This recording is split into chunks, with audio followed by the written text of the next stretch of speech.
یک ماه می شود که مبلغ ماهانه مؤسسه‌های تا مکتبی شهر خوجند 8 سامانی گران شده است. یعنی والدین شروع از سال نو 2023 برای نگاهبینی کودک در مؤسسه‌های تا مکتبی برای یک ماه به جای 128 سامانی 136 سامانی می سپارند. گرانشوی نرخ ماهانه مؤسسه‌های تا مکتبی در اساس قرار حکومت جمهوری تاجیکستان و مطابق قانون جمهوری تاجیکستان درباره بودجه دولتی تصدیق کرده شد. طبق قرار مذکور از آغاز سال جاری اندازه یک ماهه پرداخت مبلغ از پدر و مادران برای کودکان در مؤسسه‌های تا مکتبی دو نشان دهنده برای حساب‌ها برابر شده است. طبق اجرای طلبات قرار حکومت جمهوری تاجیکستان تحت رقم 150 از 31 مارت سال 2016 درباره پرداخت مبلغ‌های برای نگهبانی کودک در مؤسسه‌های دولتی تحصیلات تا مکتبی مطابق ماده 23 قانون جمهوری تاجیکستان درباره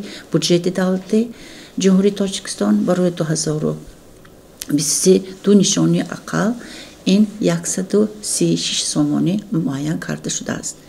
در از همین ماه ینور سر کرده مبلغ برای نگهبانی کودکان از طرف پدر و مادر یا شخصانی که آنها را عوض میکنند 136 معین کرده شده. این دو نشانی اقل می باشد.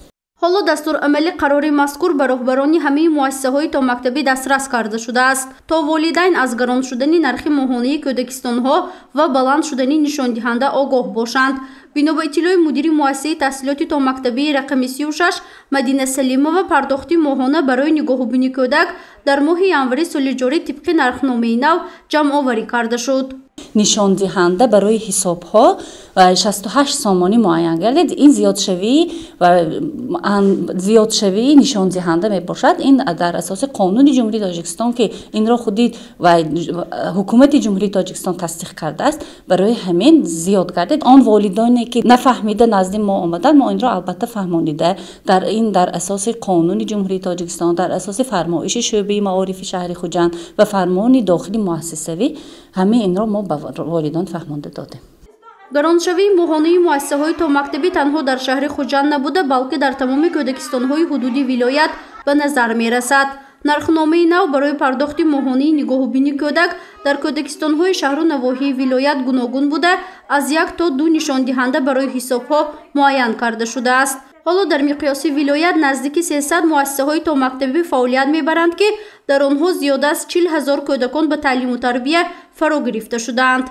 در شهر خوجند 147 مؤسسه تحصیلات تا مکتبی از آن 33 مؤسسه دولتی و 14 مؤسسه خصوصی فعالیت می‌برد که در آن 10,304 نفر کودکان تعلیم و تربیت می‌گیرند.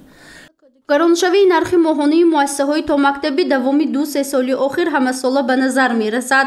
مثلا سال 2021 نرخ ماهانه کودکستان‌ها از 115 تا به 120 سامانی، سال گذشته 2022 باشد از 120 به 128 سامانی و امسال از 128 تا به 136 سامانی برابر شد که آن به رشد اقتصادیات وابسته کرده می شود.